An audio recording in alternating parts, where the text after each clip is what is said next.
Shalom. Selamat pagi untuk semua anak-anak kami yang ada di rumah. Hari ini kita akan mengadakan kebaktian pagi kita untuk memuji dan memuliakan nama Tuhan serta mendengarkan sebagian daripada firman Tuhan. Ya, walaupun kita dari rumah secara daring, tapi Ibu berharap anak-anak di rumah tetap semangat untuk mengikuti kebaktian kita di pagi hari. Persiapkan hatimu, pergunakan seragam sekolah supaya kita mulai kebaktian pagi hari ini dengan penuh sukacita. Mari kita nyanyikan satu lagu pujian dengan judul Hari Ini Kurasa Bahagia.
Bapa yang baik, Allah Bapa kami yang bertata dalam kerajaan surga, terima kasih Tuhan kami ucapkan untuk setiap kebaikan Tuhan dalam kehidupan kami. Terima kasih Bapa untuk nafas kehidupan masih Engkau berikan kepada kami.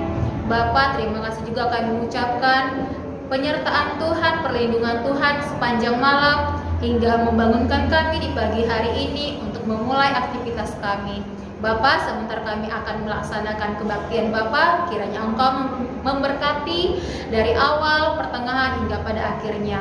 Biarlah setiap hati kami hanya tertuju untuk kebaktian ini saja. Terima kasih ya Bapak.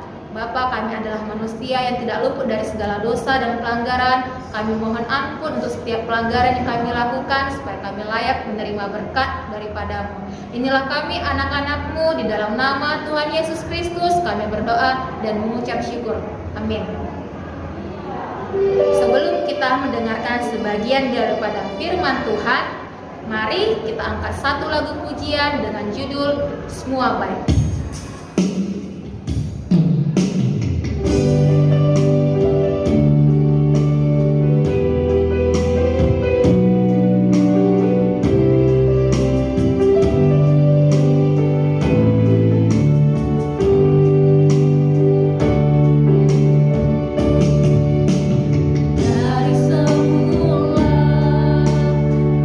Kau tetapkan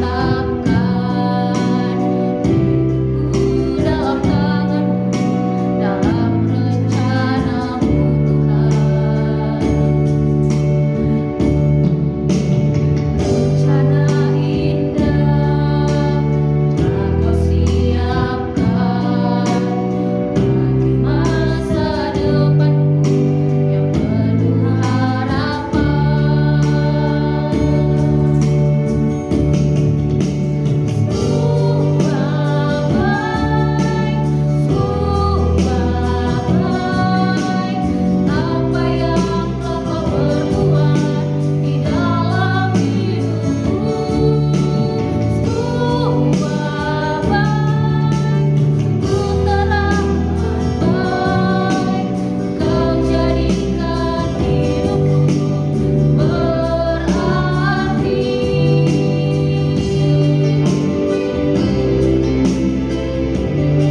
bersyukur untuk hari ini Tuhan boleh membawa kita menikmati kebaikan Tuhan. Di sepanjang hari ini kita akan kembali melanjutkan seluruh aktivitas kita.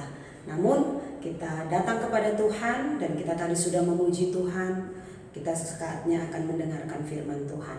Mari anak-anak kami, kita tundukkan kepala, kita bersatu dalam doa. Bapa dalam surga, terima kasih Engkau yang telah memelihara menjaga kami untuk menikmati kebaikan Tuhan pada pagi hari ini.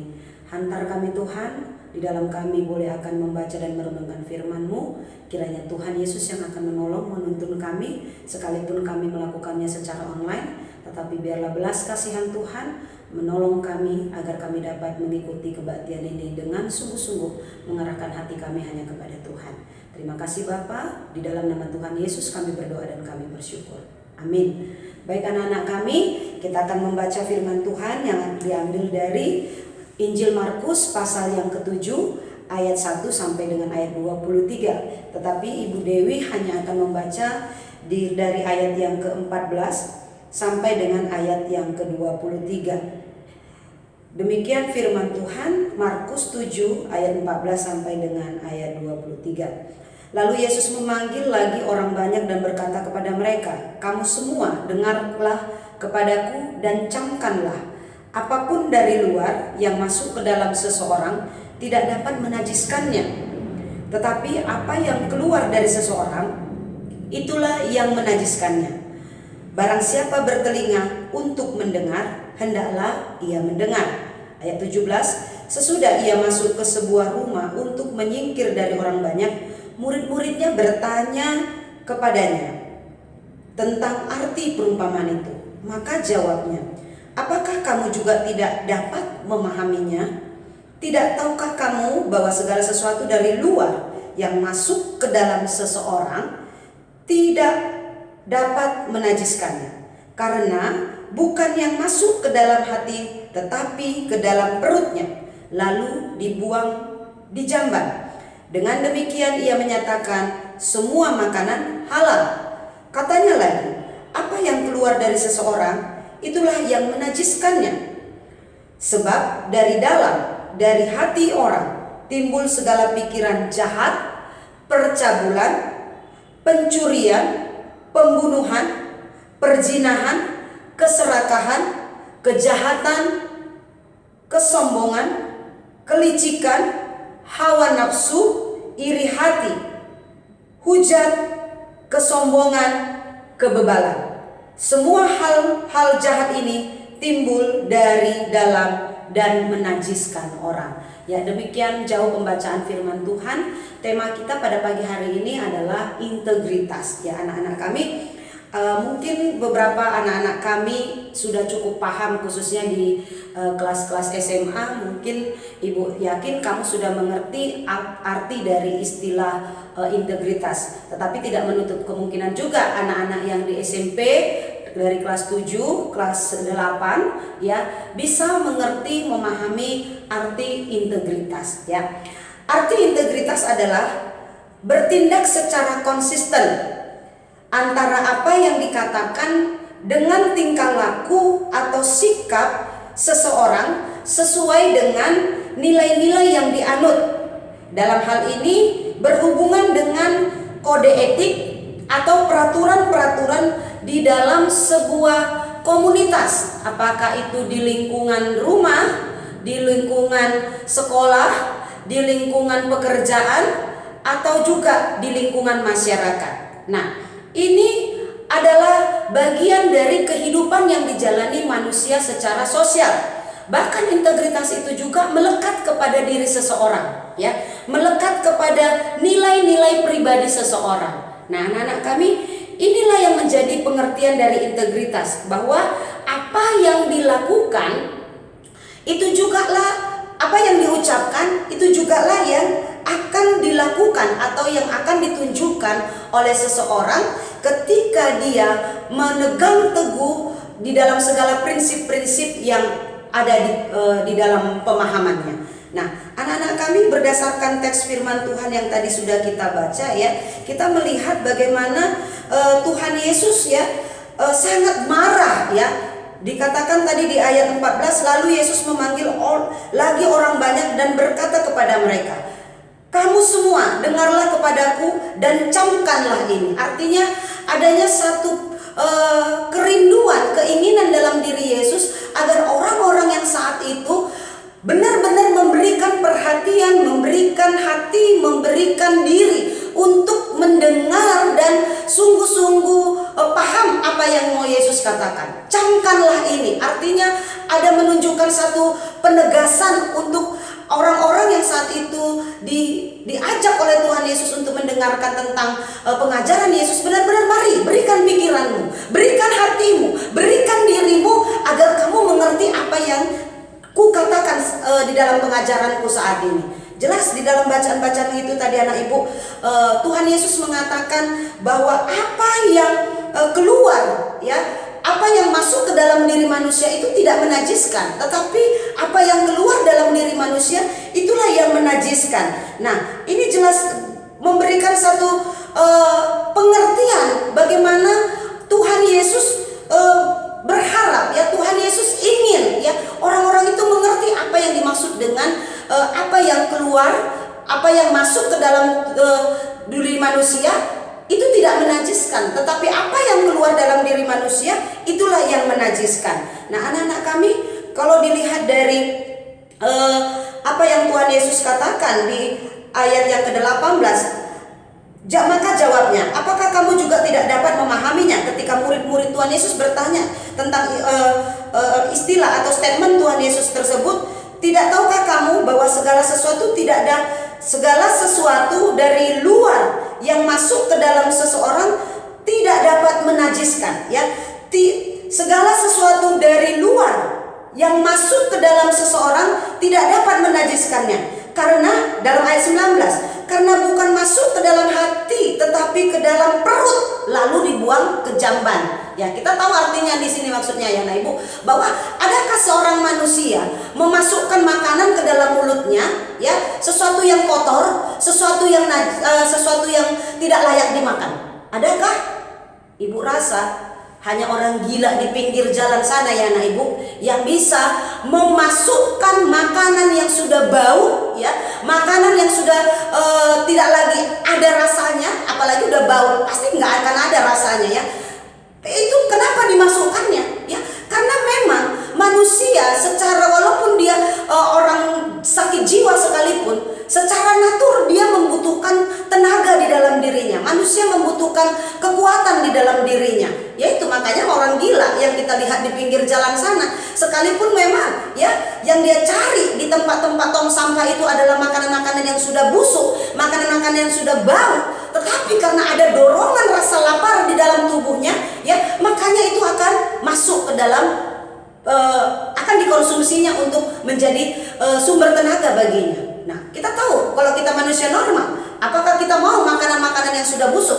Tentu tidak. Sedangkan mungkin nasi di rumah, kalau misalnya nasi yang sudah bermalam begitu, ya, ada sedikit sudah basah gitu, kita pun sudah tidak ingin memakannya. Kenapa? Karena pemikiran kita sudah sebagai orang yang normal berpikir bahwa oh, ini makanan sudah gak enak, nasi ini tidak enak lagi dimakan karena sudah tidak sehat seperti itu.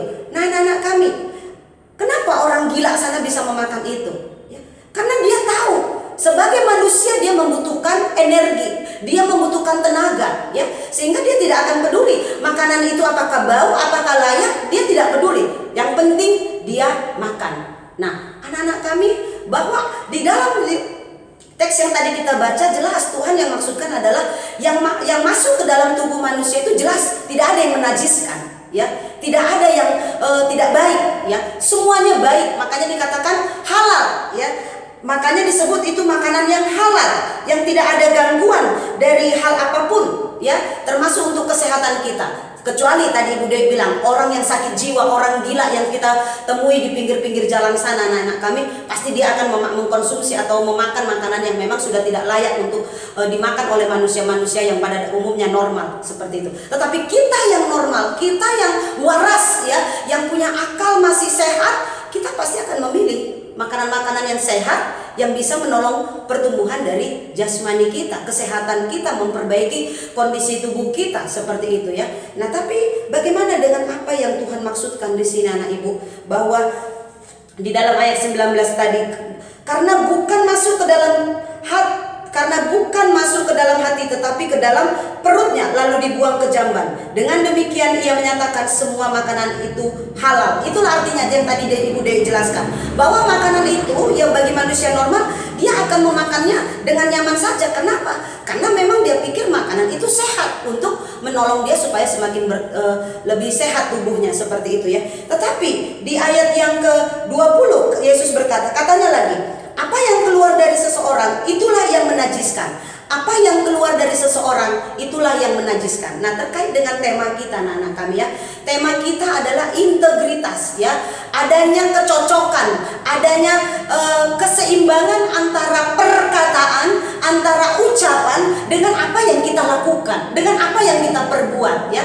Kalau kita lihat memang bukannya itu manusia yang kita sedang bersama-sama dengan orang-orang yang ada sekitar kita. Bukankah kita sering menemukan sesuatu hal yang tidak seimbang, yang tidak matching, yang tidak pas, yang nggak cocok dengan apa yang dikatakan dan apa yang diperbuat ya. Kita tahu ada banyak contoh-contoh di mana manusia hidup tidak lagi berintegritas, hidup lagi sudah tidak bisa lagi mau diatur ya. Kenapa tidak bisa hidup berintegritas? Karena memang hidup mau sesuka-suka, hidup mau enaknya sendiri seperti itu ya.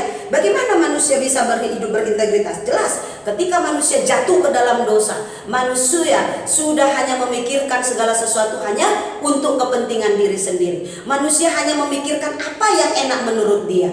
Nah, anak-anak kami yang kami kasihi dalam Tuhan Yesus Kristus, kita bersyukur ya melalui apa yang Tuhan Yesus sudah kerjakan dalam kehidupan kita. Ya, Tuhan menolong kita untuk kita boleh dipulihkan, sehingga di dalam kita memahami apa yang dimaksud dengan hidup berintegritas, hidup yang sungguh-sungguh berpadanan antara apa yang kita katakan dengan apa yang kita lakukan, itu semuanya berjalan dengan baik, berjalan dengan seimbang ya. Kalau kita mendengar tentang firman Tuhan, maka kita juga di dalam kita, kenapa kita berkata, kenapa kita berucap ya, kenapa kita mengeluarkan statement-statement, kalimat-kalimat, jelas apa yang kita katakan itu berasal dari apa yang kita pahami, apa yang sudah kita baca, apa yang sudah kita dengar ya. Maka di dalam pemahaman kita itu juga yang akan keluar dari mulut kita. Namun yang menjadi permasalahan dalam hidup orang banyak adalah bukan hanya sekedar mengetahui di dalam segala pengetahuan yang dipelajari atau di dalam kebenaran firman Tuhan yang dibaca ataupun yang didengar dari khotbah-khotbah ya, dan sampai hanya kepada perkataan kita ya tentang setiap pengetahuan-pengetahuan tersebut, tetapi itu harus ada actionnya, harus ada buktinya, yaitu melalui perbuatan. Makanya ada istilah NATO ya. Apa itu NATO? No action, talk only. Artinya tidak ada tindakan, hanya ngomong doang, hanya cakap doang, tidak ada sesuatu yang dibuktikan, yang bisa ditunjukkan melalui perbuatan dari perkataan seseorang. Nah, anak-anak kami, apa sih contoh-contoh dari orang-orang yang tidak hidup berintegritas ya? Kalau kita mau melihat, ada beberapa contoh yang itu tidak jauh dari apa yang kita alami sebagai orang-orang yang ada dikasih Tuhan kesempatan untuk menikmati hidup di tengah-tengah dunia ini ya, anak-anak kami ya. Contoh hidup dari orang yang tidak berintegritas adalah tapi melakukan sesuatu yang secara fakta itu menjadi suatu kegiatan yang bagus ya. Secara fakta yang dilakukannya bagus, tetapi ya kita tahu bukti dari apa kegiatan yang dilakukannya tidak matching dengan apa yang ditunjukkan dalam sikap dan perbuatannya ya. Contoh ya, kita katakan rajin beribadah ya. Kalau di sekolah Kristen Kalam Kudus ini kurang banyak beribadah ya nak. Teduh pagi, kebaktian siswa seperti yang saat ini sedang kita jalani ya, yang sedang kamu ikuti walaupun secara online, ini juga menunjukkan bahwa apakah kamu memiliki integritas atau tidak ya. Sekalipun mata guru ya, mata orang tuamu pun di rumah tidak melihat apa yang kamu lakukan anak ibu, tetapi ingatlah bahwa mata Tuhan ada di segala tempat untuk mengawasi orang yang baik dan orang yang jahat. Amsal 15 ayat 3. Orang rajin beribadah, bagus? Oh, jelas bagus. Ada orang yang melarang untuk beribadah? Saya rasa Ibu rasa tidak ada orang yang mau melarang kita untuk beribadah kalau memang sesuai dengan apa yang kita percayai. Tetapi di dalam kita beribadah, apakah tidak sedikit di antara kita, atau dengan kata lain, ada banyak di antara orang-orang yang rajin beribadah, rajin mengikuti kegiatan-kegiatan agama, kerohanian, tetapi tidak sesuai dengan perilaku, tidak sesuai dengan perbuatan yang saat ini sedang ditunjukkan di dalam kehidupan mereka sebagai orang-orang yang beragama, sebagai orang-orang yang percaya kepada Tuhan. Nah, apalagi kita sebagai orang-orang Kristen, anak-anak kami ya, orang Kristen itu percaya kepada Yesus. Ada banyak kegiatan-kegiatan agama yang saat ini Tuhan pakai untuk menolong kita sebenarnya agar kita mengerti bagaimana kita belajar tentang pribadi Yesus, kita bisa mengenal siapa Yesus, dan menolong kita juga untuk percaya kepada Tuhan Yesus. Tetapi kita anggap bahwa semua kegiatan ibadah-ibadah itu hanya seperti kebiasaan, rutinitas yang tidak ada ngefeknya sama kita, sehingga tidak ada sesuatu yang akan menggambarkan dari ibadah yang kita lakukan. Kenapa? Contoh saja, di dalam ibadah kita suka melakukan apa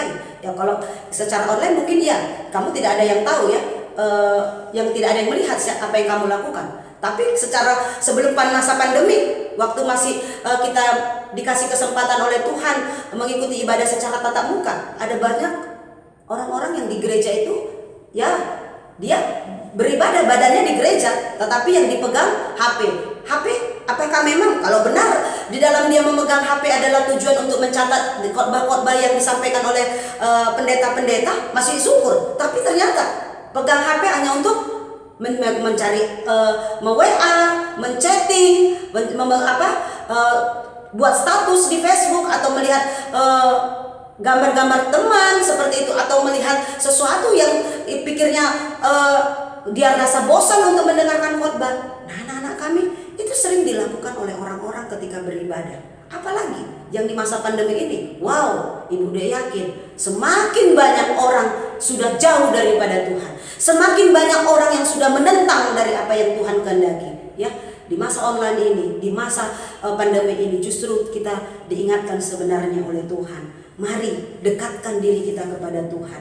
Sebenarnya bukan masalah pandemi atau tidak pandemi, tetapi itu masalah hati. Hati yang belum diubahkan, hati yang belum mengenal kasih Yesus, hati yang belum tunduk kepada kuasa Yesus, hati yang belum mau diubahkan oleh Tuhan Yesus, ya, itu akan terus menjalani kehidupan suka-suka, tidak ada di dalam aturan-aturan di mana dia hidup. Karena memang kita hidup ada banyak peraturan, anak ibu, ya, peraturan yang Tuhan buat, yang kita lihat di lembaga kita, ya, apakah di rumah, lembaga kecil yang Tuhan bentuk, keluarga, di tempat kita sekolah, ya, di tempat kita bekerja sebagai seorang pekerja, orang tua yang bekerja, ada banyak aturan-aturan. Di lembaga masyarakat ada banyak aturan-aturan. Bukankah itu semua sebagai cara Tuhan untuk menolong kita taat di dalam melaksanakan peraturan-peraturan tersebut? Apa gunanya peraturan?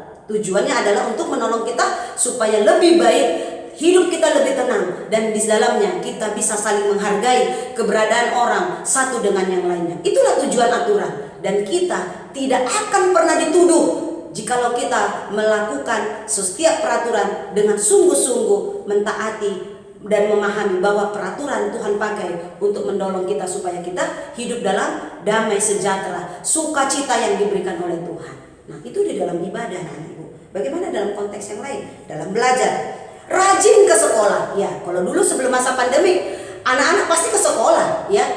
Tetapi apakah ketika dia sekolah rajin dia belajar? Ya, makanya kenapa ada selalu bermasalah di dalam belajar anak-anak kami. Artinya apa?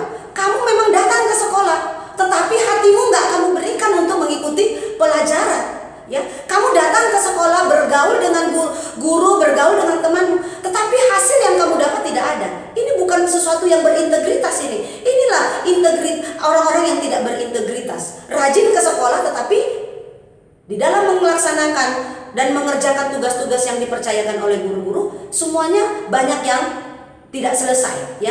Ada banyak tugas-tugas yang diberikan sama Bapak Ibu guru sama kamu tidak selesaikan. Kamu santai, ya, masih ada lama banyak lagi gitu. Apalagi minggu depan dia bilang, oh tunggu sampai besoknya lagi, bahkan di hari itu kamu bisa mengerjakannya.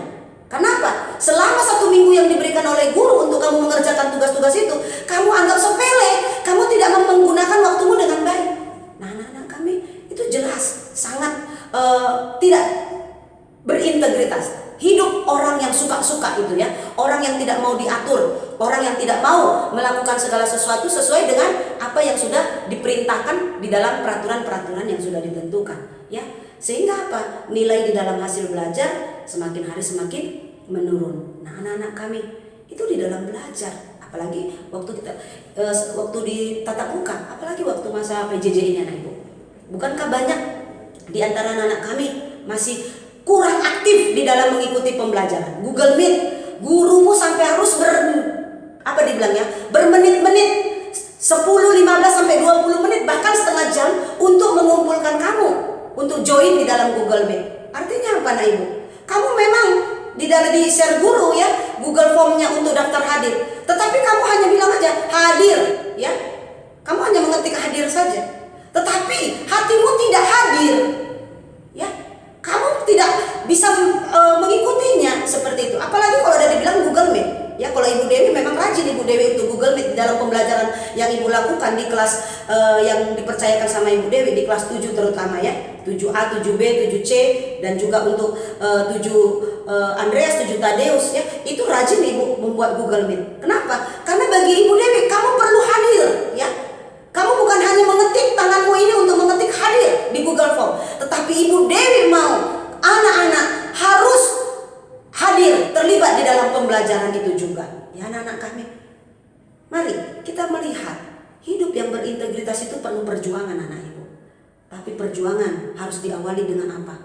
Harus tunduk kepada Tuhan, percaya kepada Tuhan Yesus anak ibu. Tanpa mengenal Yesus, tanpa berjumpa dengan Yesus, maka anak ibu, kita tidak akan bisa menjalani hidup integritas yang sesuai dengan firman Tuhan. Hidup integritas yang sesuai dengan apa yang Tuhan perintahkan dalam Alkitab ini anak ibu.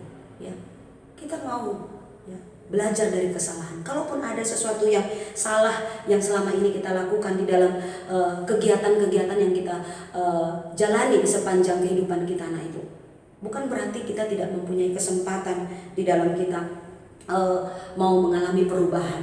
Perubahan hanya bisa terjadi yaitu ketika kita mau merendahkan diri. Jangan sombong ya. Manusia sombong adalah manusia yang tidak mau menerima peringatan-peringatan. Manusia sombong adalah manusia yang tidak mau mendengar apa yang dinasihati oleh bapak ibu guru, oleh orang tua ya. Karena itu jangan jadi manusia sombong. Jadilah manusia yang mau rendah hati, manusia yang mau belajar untuk diingatkan ya. Kalau kita diingatkan anak ibu, ingatlah, itulah bentuk kasih Tuhan bagi kita. Kita bersyukur karena kasih Tuhan tunjukkan melalui sesuatu yang luar biasa, yaitu pengorbanan Yesus di kayu salib. Itulah yang menjadi landasan kasih Yesus dalam kehidupan kita anak ibu. Kita bersyukur lewat pengorbanan Yesus membawa kita boleh berjumpa dengan Dia. Karena itu anak-anak kami, mari hidup berintegritas. Dasari dengan satu kebenaran, yaitu harus berjumpa dengan pribadi Yesus Kristus yang sudah mati, menebus dan menyelamatkan kita orang berdosa. Maka kita tidak akan menjalani hidup dengan kepalsuan. Kita tidak akan menjalani hidup dengan penipuan. Kita tidak akan menjalani hidup dengan suka-suka ya.